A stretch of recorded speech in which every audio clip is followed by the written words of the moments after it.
ఒక పార్టీ అంటేనే కష్టం. ఇప్పుడు 3 పార్టీలు కలిసి ఉన్నాయి ఒక చోట, మరొక చోట వైసీపీ. సరే, వాళ్ళ అభ్యర్థుల సంగతి పక్కన పెడితే అసలు లోకల్గా ఉండే ఆ సిచ్యువేషన్స్ అసలు మీరు చాలా గమనించే ఉంటారు కాబట్టి ఏం చెప్తారు? మీరు అన్నట్టు పంచాయతీ ఎన్నికలకు సంబంధించి పార్టీ గుర్తు ఉండదు కానీ వేరే జడ్పీ కానీ మున్సిపాలిటీ కానీ కార్పొరేషన్స్ కానీ లేకపోతే మండల స్థాయి ఎన్నికలు కానీ మండల పరిషత్ ఇవన్నీ కూడా గుర్తుతోనే జరుగుతాయి. నిజంగా ఇప్పుడు కూటమిలోని పార్టీలన్నిటికీ కూడా ఒక అగ్ని పరీక్ష. ఎందుకంటే ఇప్పుడు ఉన్న ప్రతిపక్షం కూడా అంటే వాళ్ళు ప్రతిపక్ష హోదా ఇవ్వకపోయినప్పుడు వాళ్ళు 40% ఓట్లు సాధించి వాళ్ళ యొక్క ఓటర్లు ఎంతమంది ఉన్నారో సాధుకునే ఉన్నారు. సో ఇప్పుడు రీసెంట్ గా అనేక ఆందోళనలు లేదంటే ధర్నాలు నిరసన ప్రదర్శనలు దాదాపు 10-15 దాకా ఈ 2.5 సంవత్సరాల్లో వైఎస్ఆర్సీపీ చేపట్టిన పరిస్థితి. దానిలో చాలా వరకు కూడా సక్సెస్ఫుల్ గా నడిచాయి. సో ఎంత లేదన్నా 164 స్థానాల్లో ఘోరంగా ఓడిపోయిన వైఎస్ఆర్సీపీ ఇటీవల కాలంలో కొంత పుంజుకుంది. దానిలో ఎటువంటి సందేహం లేదు.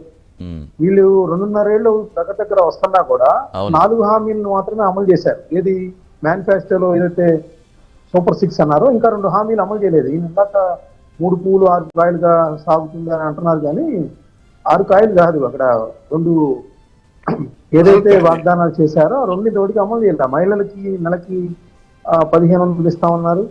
అదేవిధంగా నిరుద్యోగ భృతి అన్నారు. వాటి గురించి దొరికే మాట్లాడలేదు. అవి కాక ఇంకా చాలా హామీలు 130 దాకా హామీలు ఇచ్చారు. అవేవి నెరవేర్చట్లేదని ఒక పక్కన వైఎస్ఆర్సీపీ ప్రజల్లోకి తీసుకెళ్తున్న పరిస్థితి. సో ఇంకోటి ఏంటంటే కూటమి పార్టీల్లో పొత్తు పట్ల అనేక ఆగ్రహాలు వ్యక్తం అవుతున్న పరిస్థితి చూసాం మనం. బీజేపీ కావచ్చు, అసలు బీజేపీ అయితే చాలా ఒక అవమానంగా ఫీల్ అయింది. కేవలం 5% మాత్రం వాళ్ళకి ఇస్తారని. రెండోది జనసేన గతంలో దేశం త్యాగాలను ఏమాత్రం గుర్తించకుండా 15% మాత్రమే స్థానాలు ఇస్తా ఉంటే వాళ్ళు కూడా జన సైనికులు వీర మహిళలు తీవ్ర అసంతృప్తితో ఉన్నారు. దాన్ని మరి పవన్ కళ్యాణ్ గారు ఏ విధంగా వాళ్ళందరినీ కూడా, ఎందుకంటే పవన్ కళ్యాణ్ గారు చెప్తున్నట్టు అన్ని సందర్భాల్లో త్యాగాలు సాధ్యం కావు. పవన్ కళ్యాణ్ గారు ప్రతిసారి కూడా 15 సంవత్సరాలు ఉండాలి, మనం వాళ్ళ కింద పనిచేయాలంటే అందరూ కూడా సిద్ధం కాదు. ఎందుకంటే రాజకీయాల్లోకి వచ్చేది గుర్తింపు కోసం.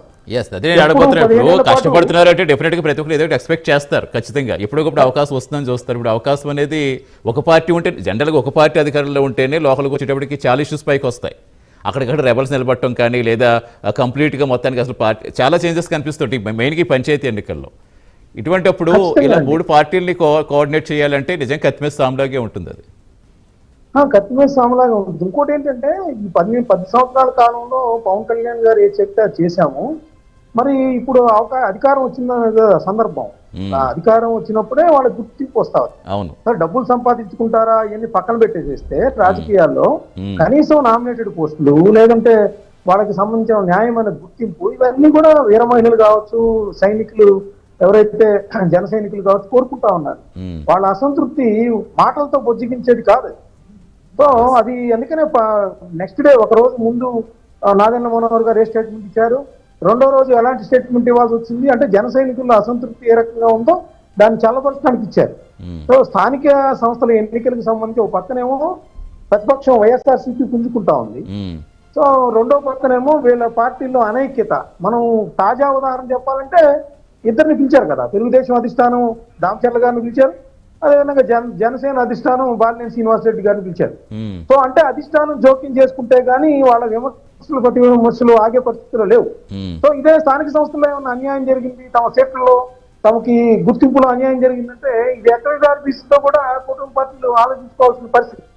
రెండోది ఏంటంటే ఖచ్చితంగా అధికారం పార్టీలో ఉన్నప్పుడు ఇప్పుడు లా అండ్ ఆర్డర్ సిచ్యుయేషన్స్ ఇప్పుడు ఇటీవల కాలంలో చూస్తే లా అండ్ ఆర్డర్ అంటే అత్యాచారాలు కానీ ఇవన్నీ కూడా కోడ్ అవుతా ఉన్నాయి. రెండోది ఏంటి, ప్రతిపక్ష పార్టీకి సంబంధించిన వాళ్ళు గతంలో జనసేనని కానీ ఏం పవన్ కళ్యాణ్ గారు కానీ చంద్రబాబు నాయుడు గారిని కానీ ఇంట్లో పెట్టి తాళాలు వేసిన పరిస్థితి ఉంది. ఆ రోజు అక్కడ నోవాటెల్ హోటల్లో వైజాగ్ లో పవన్ కళ్యాణ్ గారిని, జగ్గేపేట పవన్ కళ్యాణ్ గారిని, అదేవిధంగా ఒక్క సెకండ్ అండి చంద్రబాబు నాయుడు గారు పల్నాడు పర్యటనకు వెళ్తారంటే ఇంట్లో పెట్టి తాళాలు వేశారు.